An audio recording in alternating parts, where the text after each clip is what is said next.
നമസ്കാരം. 9ാം ക്ലാസ്സിലെ forces in fluids ദ്രവബലങ്ങൾ എന്ന ചാപ്റ്ററാണ് നമ്മൾ ഡിസ്കസ് ചെയ്തുകൊണ്ടിരിക്കുന്നത്. നമ്മൾ കഴിഞ്ഞ ക്ലാസ്സിൽ ക്യാപിലാരിറ്റിയെക്കുറിച്ചാണ് പഠിച്ചു വന്നത്. അതുപോലെ തന്നെ സർഫസ് ടെൻഷൻ എന്താണെന്ന് മനസ്സിലാക്കി. അതുപോലെ തന്നെ എന്താണ് cohesive force, adhesive force, cohesion ബലം, അഡിഷൻ ബലം, ഇതൊക്കെ എന്താണെന്ന് പഠിച്ചു. അപ്പോൾ ഇതെല്ലാവരും നല്ലോണം മനസ്സിലാക്കിയെന്ന് വിശ്വസിക്കുന്നു. അപ്പം ആ വീഡിയോ കണ്ടിട്ടില്ലെങ്കിൽ ആ വീഡിയോ കണ്ടതിന് ശേഷം മാത്രം, കണ്ട് മനസ്സിലാക്കിയതിന് ശേഷം മാത്രം നിങ്ങൾ ഈ വീഡിയോ കാണുക.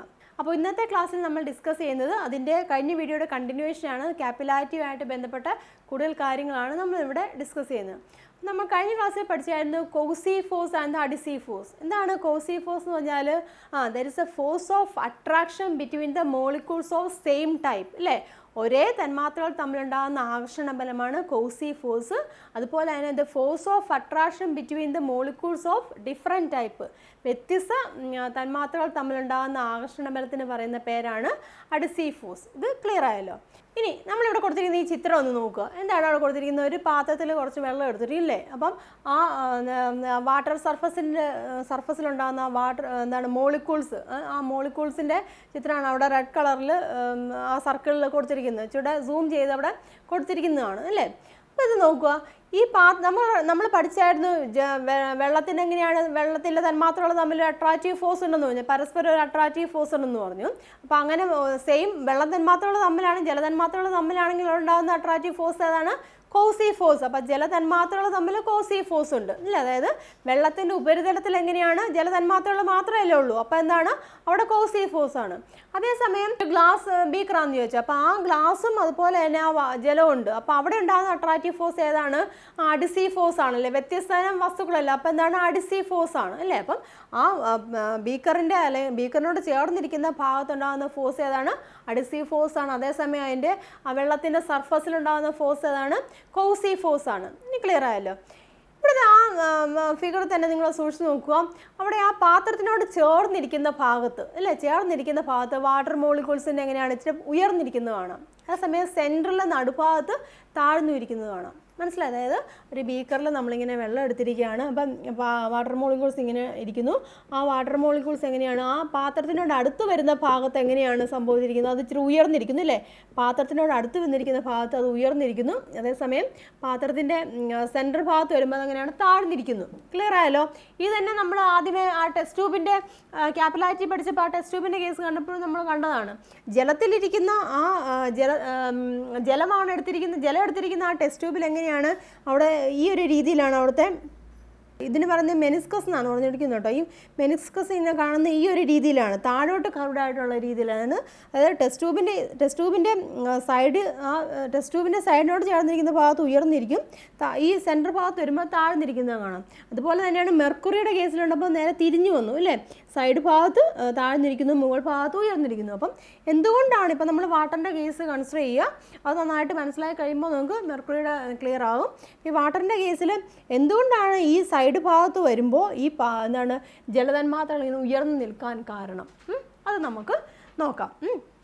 നമ്മൾ പറഞ്ഞ ജലതന്മാത്രകൾ വാട്ടറിൻ്റെ സർഫസിലാണെന്നുണ്ടെങ്കിൽ അവിടുത്തെ ഫോഴ്സ് കോസി ഫോഴ്സുമാണ് നമ്മൾ പറഞ്ഞു. അപ്പോൾ നമുക്കറിയാം ഈ തന്മാത്രകൾ തമ്മിൽ എന്താണ്, ഇപ്പോൾ സപ്പോസ് ഈ ഒരു മോളിക്യൂൾ നമ്മൾ എടുക്കുകയെന്ന് ചോദിച്ചത്, ഈ മോളിക്യൂൾ ഇത് ബാക്കിയുള്ള എല്ലാ മോളിക്യൂളുമായിട്ട് അട്രാക്റ്റ് ചെയ്യുന്നുണ്ടല്ലോ. അതായത് ഇതിൻ്റെ സമീപത്തിരിക്കുന്ന ഇതുമായിട്ട് അട്രാക്ഷൻ ഉണ്ട്, ഇവിടെ ഇരിക്കുന്ന ഇതുമായിട്ട് അട്രാക്ഷൻ ഉണ്ട്, ഇവിടെ ഒരു മോളിക്യൂൾ ഇരിക്കുകയാണെങ്കിൽ ഇതുമായിട്ട് അട്രാക്ഷൻ ഉണ്ട്, ഇവിടെയുള്ള എല്ലാ മോളിക്യൂൾസുമായിട്ട് ഈ ഒരു മോളിക്യൂൾസിനോട് അട്രാക്ഷൻ ഉണ്ടാകുന്നുണ്ട്.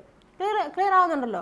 അതേസമയം ഇതിന് മുകളിലായിട്ട് ഒരു അട്രാക്ഷൻ ചെയ്യാനുള്ള ഒരു എന്തെങ്കിലും ഉണ്ടോ അവിടെ? ഇല്ലല്ലോ. മുകളിലോട്ടുള്ള ഫോഴ്സ് എങ്ങനെയാണ്? മുകളിലോട്ട് അവിടെ ഫോഴ്സ് ഇല്ല, അല്ലേ? മുകളിലോട്ട് വേറെ പാർട്ടിക്കിൾസ് ഇല്ലാത്തതുകൊണ്ട് ഇതിന് അട്രാക്റ്റ് ചെയ്യാൻ വേറൊരു പാർട്ടിക്കിൾസ് ഇവിടെ ഇല്ലാത്തതുകൊണ്ട് മുകളിലോട്ട് അട്രാക്റ്റീവ് ഫോഴ്സ് ഉണ്ടോ? ഇല്ല. അതുപോലെ തന്നെ ഈ കോസി ഫോഴ്സ്, അതായത് ഈ ജലതന്മാത്രകൾ തമ്മിൽ ഇങ്ങനെ എന്താണ് അങ്ങോട്ടും ഇങ്ങോട്ടും ആകർഷിച്ച് നിൽക്കുന്നുണ്ട്, ഇങ്ങനെ ആകർഷിച്ച് ഇങ്ങനെ വലിഞ്ഞ് നിൽക്കുവാണ്, അല്ലേ?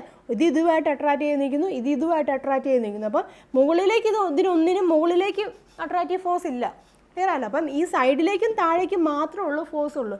അതുകൊണ്ടാണ് അതിങ്ങനെ സ്ട്രെച്ച് ചെയ്തിങ്ങനെ മെംബ്രെയിൻ പോലെ നിൽക്കാൻ കാരണം. അപ്പോൾ അവിടുത്തെ ആ സ്ട്രെച്ച് ഇത് നിൽക്കാനുള്ള കാരണം നമ്മൾ പഠിച്ചതാണ് സർഫസ് ടെൻഷനാണെന്ന് പറഞ്ഞു. അവിടെ ഉണ്ടാകുന്ന ഫോഴ്സ്, അവിടുത്തെ ഇങ്ങനെ സ്ട്രെച്ച് ചെയ്ത് നിൽക്കാനുള്ള ഫോഴ്സ് അതാണ് സർഫസ് ടെൻഷനാണെന്ന് പറഞ്ഞു. അപ്പം അതിൻ്റെ ഒരു റീസണും കൂടിയാണ് പറഞ്ഞത്. മുകളിലേക്ക് അവിടെ ഫോഴ്സ് ഉണ്ടാകുന്നില്ല, താഴേക്കും സൈഡിലേക്കും മാത്രമേ ഉള്ളൂ ഫോഴ്സ് ഉണ്ടാകുന്നുള്ളൂ. അതുകൊണ്ടാണ് സ്ട്രെച്ച് ചെയ്ത് നിൽക്കുന്നത്, അതായത് സർഫസ് ടെൻഷൻ മൂലം. ക്ലിയർ ആയല്ലോ? ഇനി നമ്മൾ ഈ സൈഡിലേക്ക് വരുന്നു. ഈ സൈഡിലേക്ക് വരുമ്പോൾ ഈ ഒരു പാർട്ടിക്കിൾ നമ്മളെടുത്തു. ഇങ്ങോട്ട് അട്രാക്റ്റീവ് ഫോഴ്സ് ഉണ്ട്, ഇങ്ങോട്ട് അട്രാക്റ്റീവ് ഫോഴ്സ് ഉണ്ട്. അപ്പോൾ ഇവിടുത്തെ ഫോഴ്സ് ഈ സൈഡിൽ വരുമ്പോൾ ഉണ്ടാകുന്ന ഫോഴ്സ് ഏതാണ്? അഡിസീവ് ഫോഴ്സ് ആണ്. വ്യത്യസ്തയിനം തന്മാത്രകളായതുകൊണ്ട് ഇവിടുത്തെ ഫോഴ്സ് എങ്ങനെയാണ്? അഡിസീവ് ഫോഴ്സ് ആണ്. അതായത് ഗ്ലാസും വാട്ടറും തമ്മിലുള്ള ഫോഴ്സ് ആണ് ഇവിടെ. ഗ്ലാസും വാട്ടറും തമ്മിലാകുമ്പോൾ അതാണ് അഡിസീവ് ഫോഴ്സ് ആണ് ഉണ്ടാകുന്നത്. ആ അഡിസീവ് ഫോഴ്സ് എന്ന് പറഞ്ഞിരിക്കുന്നത് ഈ വാട്ടറും തമ്മിലുണ്ടാകുന്ന കോസീവ് ഫോഴ്സിനേക്കാളും കൂടുതലായിരിക്കും. മനസ്സിലാവുന്നുണ്ടോ പറയുന്നത്? ഈ ഗ്ലാസ്, ഇതൊരു ഗ്ലാസ് ബീക്കർ ആണെന്നുണ്ടെങ്കിൽ ഈ ഗ്ലാസും ഇവിടുത്തെ വാട്ടർ മോളിക്യൂളും തമ്മിലുണ്ടാകുന്ന എന്താണ് അഡിസീവ് ഫോഴ്സ് എന്ന് പറഞ്ഞിരിക്കുന്നത് ഇവിടെ ഉണ്ടാകുന്ന ഈ വാട്ടർ മോളിക്യൂൾസും തമ്മിലുണ്ടാകുന്ന കൊഹസീവ് ഫോഴ്സിനേക്കാളും കൂടുതലായിരിക്കും. മനസ്സിലാവുന്നുണ്ടല്ലോ? അതുകൊണ്ടാണ് ഇവിടെ ഇങ്ങനെ റൈസ് ചെയ്ത് നിൽക്കാൻ കാരണം. സൈഡ് വശം സ്ട്രെച്ച് ചെയ്ത് റൈസ് ചെയ്ത് നിൽക്കാനും അതേ റീസൺ തന്നെയാണ് എന്താണ് ഈ കേശിക ഉയർച്ച എന്ന് പറഞ്ഞില്ലേ, ക്യാപ്പിലറി റൈസ് ഉണ്ടാകുന്നതെന്ന് പറഞ്ഞില്ലേ, അതേ റീസൺ കൊണ്ട് തന്നെയാണ് അവിടെ ക്യാപ്പിലറി റൈസ് ഉണ്ടാകുന്നത്.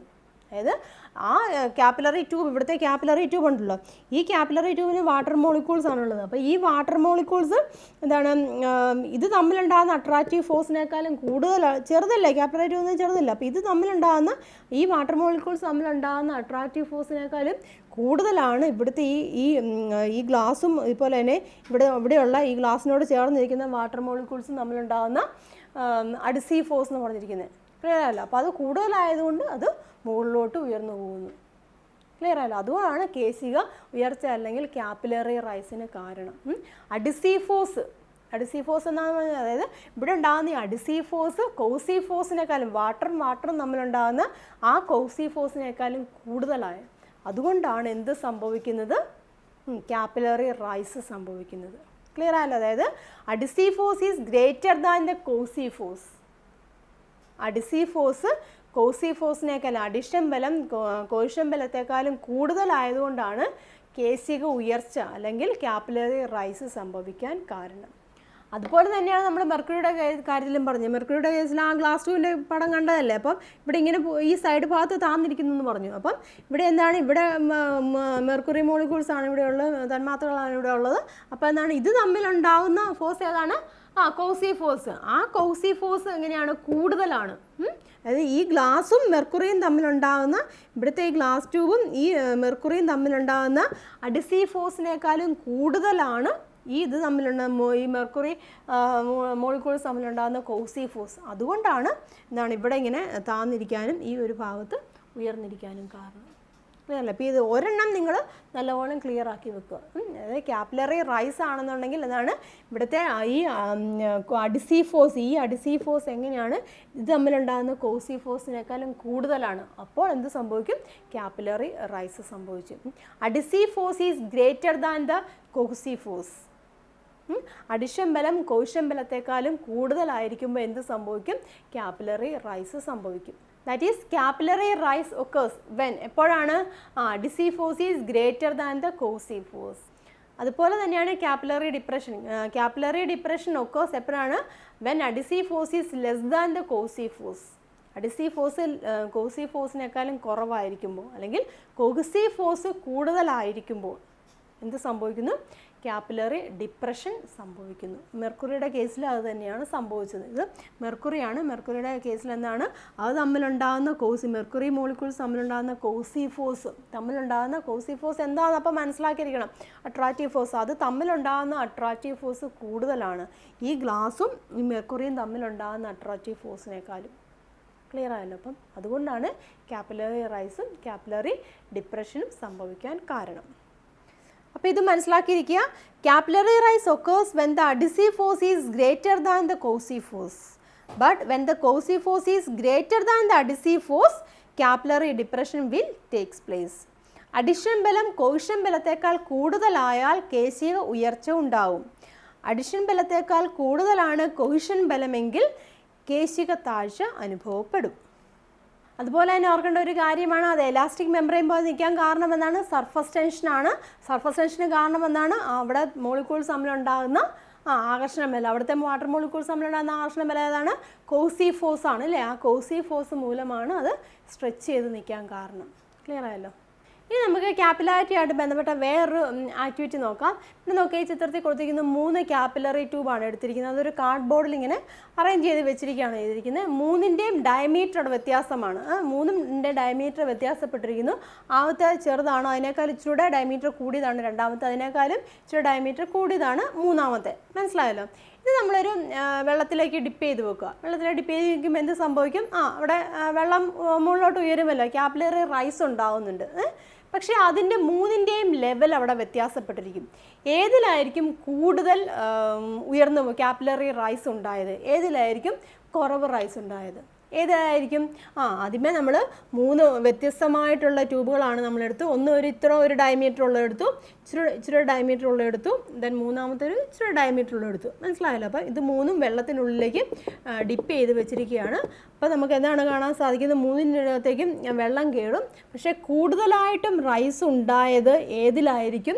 ഈ വണ്ണം കുറഞ്ഞ, മനസ്സിലായല്ലോ, ഡയമീറ്റർ കുറഞ്ഞ ആ ട്യൂബിലായിരിക്കും ക്യാപ്പിലറി റൈസ് കൂടുതലായിട്ടുണ്ടായത്. രണ്ടാമത്തേൽ ഇച്ചിരി കുറവായിരിക്കും, ഇതിലും ഇച്ചിരി പിന്നെയും കുറവായിരിക്കും. മനസ്സിലായത്? ഡയമീറ്റർ കൂടുന്നതനുസരിച്ചിട്ട്, വ്യാസം കൂടുന്നതനുസരിച്ചിട്ട് എന്ത് സംഭവിക്കുന്നു? ക്യാപ്പിലറി റൈസ് അവിടെ വ്യത്യാസപ്പെട്ടിരിക്കുന്നത് കുറഞ്ഞിരിക്കും. കമ്പയർ ചെയ്ത് നോക്കുമ്പോൾ കുറഞ്ഞിരിക്കും. അതിന് കാരണം എന്തായിരിക്കും? നമ്മൾ പറഞ്ഞായിരുന്നു ക്യാപ്പിലറി റൈസ് ഉണ്ടാകുന്നത് എങ്ങനെയാണ്? ആ ജലത്തിൻ്റെ ഭാരം, അല്ലേ, ജലത്തിൻ്റെ ഭാരത്തിനെതിരെയായിട്ടാണ് ക്യാപ്പിലറി റൈസ് ഉണ്ടാകുന്നത്, അല്ലേ? ഇവിടെ എന്ന് പറയുമ്പോൾ ഇവിടുത്തെ വാട്ടർ മോളിക്യൂൾസ് തമ്മിലുണ്ടാകുന്ന കൊഹിഷൻ ബലം, ഇവിടുത്തെ വാട്ടർ മോളിക്യൂൾസ് തമ്മിലുള്ള കൊഹിഷൻ ബലം ഉണ്ടല്ലോ, ആ കൊഹിഷൻ ബലം എന്ന് പറഞ്ഞിരിക്കുന്നത് ഇവിടുത്തെ അഡിഷൻ ബലത്തെക്കാളും കുറവായിരിക്കും. ഇവിടുത്തെ അഡിഷൻ ബലമായിരിക്കും കൂടുന്നത്. അതായത് ഈ ചെറിയ നാരോ ട്യൂബായിരിക്കും എങ്ങനെയാണ്, കുറച്ച് വെള്ളമല്ല അതിൻ്റെ അകത്തോട്ട് കയറത്തുള്ളൂ. അപ്പം അതിൻ്റെ ഭാരം ഉണ്ടല്ലോ, അതിൻ്റെ ഭാരവും കുറവായിരിക്കും, അല്ലേ?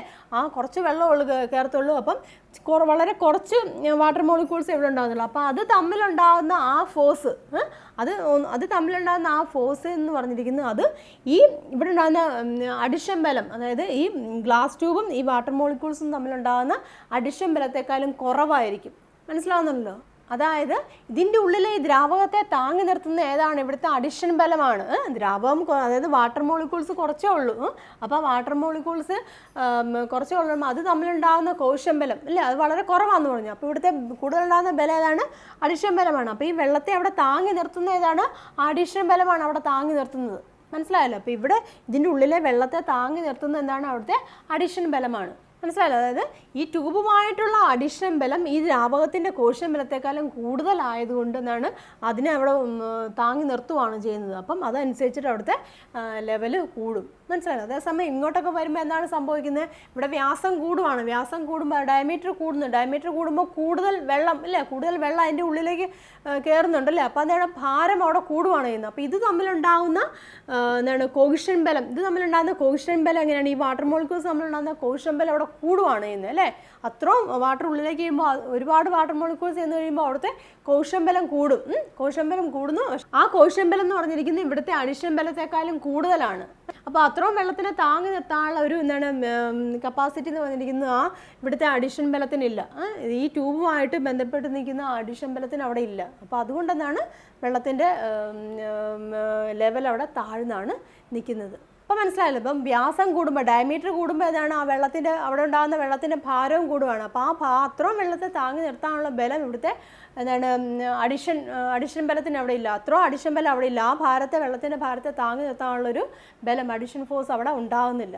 മനസ്സിലായോ? അതുകൊണ്ടാണത് അധികം ഉയർന്നു പോകാതെ രണ്ടിൻ്റെയും ബലം തുല്യമാവുകയാണെന്നുള്ള ആ ഒരു ലെവലിൽ തന്നെ അത് നിൽക്കാൻ കാരണം. അപ്പോൾ മനസ്സിലായല്ലോ? വ്യാസം, ഡയമീറ്റർ കുറഞ്ഞ ക്യാപ്പിലറി ട്യൂബിൽ കൂടെ എങ്ങനെയാണ് ക്യാപ്പിലറി റൈസ് അവിടെ കൂടുകയാണ് ചെയ്യുന്നത്. ഡയമീറ്റർ കൂടുന്നതിനേക്കാളും കമ്പയർ ചെയ്ത് നോക്കുമ്പോൾ ക്യാപ്പിലറി റൈസ് കൂടുതലുണ്ടാകുന്ന ഏതിനാണ്? ഡയമീറ്റർ കുറഞ്ഞതിനാണ്. അതിന് കാരണം എന്താണ്? അവിടെ അഡിഷൻ ബലമാണ് കൂടുതൽ, കോഹിഷൻ ബലം അവിടെ കുറയുവാണ് ചെയ്യുന്നത്. അതുപോലെ തന്നെ അവിടുത്തെ ഭാരം, ഇല്ലേ, ആ ഭാരത്തെ താങ്ങി നിർത്താനുള്ള കപ്പാസിറ്റി അവിടുത്തെ അഡിഷൻ ഫോഴ്സിനുണ്ട്. അതുകൊണ്ടാണ് കൂടുതലായിട്ടും നാരോ ട്യൂബിൽ കൂടുതലായിട്ടും ക്യാപ്പിലറി റൈസ് ഉണ്ടാവാൻ കാരണം. വീതി കൂടിയ ഡയമീറ്റർ കൂടിയ കുഴലുകളിൽ എങ്ങനെയാണ് കേശിക താഴ്ച സംഭവിക്കുന്നു. അതിന് കാരണം ഭാരം കൂടുന്നു. ഭാരം കൂടുമ്പോൾ എന്താണ്? അതുമുള്ള കോസി ഫോഴ്സ് അവിടെ കൂടുകയാണ് ചെയ്യുന്നില്ലേ. അപ്പം കോസി ഫോഴ്സ് ആണ് കൂടുതൽ, അഡിസി ഫോഴ്സ് കുറവാണ്. അപ്പോൾ ആ ഭാരത്തെ താങ്ങി നിർത്താനുള്ള ഒരു ഫോഴ്സ്, അഡിഷൻ ബലം അവിടെ ഉണ്ടാവുന്നില്ല. That is A reason. അപ്പോൾ എല്ലാവർക്കും ക്ലിയർ ആയല്ലോ എന്തുകൊണ്ടാണ് നാരോ ട്യൂബിലും ക്യാപ്പിലറി റൈസ് ഉണ്ടാകുന്നത്, അതുപോലെ തന്നെ ഡയമീറ്റർ കൂടിയ ക്യാപ്പിലറി ട്യൂബിലും ക്യാപ്പിലറി ഡിപ്രഷൻ ഉണ്ടാവാൻ കാരണം എന്താണെന്നുള്ളത്. അതുപോലെ തന്നെ പിന്നെ നമ്മൾ വേറെ എന്താണ് പഠിച്ചത്, ക്യാപ്പിലറി റൈസ് ഉണ്ടാകുന്നത് എന്തുകൊണ്ടാണെന്ന് പഠിച്ചു, ക്യാപ്പിലറി ഡിപ്രഷൻ ഉണ്ടാകുന്നത് എന്തുകൊണ്ടാണെന്ന് പഠിച്ചു. അതുപോലെ തന്നെ സ്ട്രെച്ചഡ് മെംബ്രെയിൻ പോലെ നിൽക്കാൻ അല്ലേ, വാട്ടർ സർഫസ് സ്ട്രെച്ചഡ് മെംബ്രെയിൻ പോലെ നിൽക്കുന്നു, അതിൻ്റെ കാരണം എന്താണെന്ന് പഠിച്ചു. അതുപോലെ തന്നെ പാത്രത്തിൻ്റെ അല്ലെങ്കിൽ ഗ്ലാസ് ട്യൂബിൻ്റെ സൈഡ് ഭാഗത്ത് എങ്ങനെയാണ് ഉയർന്ന വാട്ടർ മോളിക്യൂൾസ് ഉയർന്നു നിൽക്കുന്നു, വെള്ളമാണെന്നുണ്ടെങ്കിൽ വാട്ടർ മോളിക്യൂൾസ് ഉയർന്നു നിൽക്കുന്നു, സെൻറ്റർ ഭാഗത്തൊക്കെ താഴ്ന്നു നിൽക്കുന്നു. ഇതിനെല്ലാം കാരണം എന്താണെന്നുള്ളത് ക്ലിയർ ആയെന്ന് വിശ്വസിക്കുന്നു. അപ്പോൾ എന്താണ് ക്യാപ്പിലറി റൈസിന് കാരണം എന്താണ്, കേസി ഉയർച്ചയ്ക്ക് കാരണം adhesive force is greater than the cohesive force. Adhesion ബലം കോഷ്യൻ ബലത്തെക്കാളും കൂടുതലായതുകൊണ്ടാണ് ക്യാപ്പിലറി റൈസ് ഉണ്ടാവാൻ കാരണം. അതുപോലെ തന്നെ അഡിഷൻ ബലം അല്ലെങ്കിൽ കോഷ്യൻ ബലമാണ് അഡിഷൻ ബലത്തെക്കാളും കൂടുതലാവുകയാണെന്നുണ്ടെങ്കിൽ അവിടെ ക്യാപ്പിലറി ഡിപ്രഷനും ഉണ്ടാവുന്നു.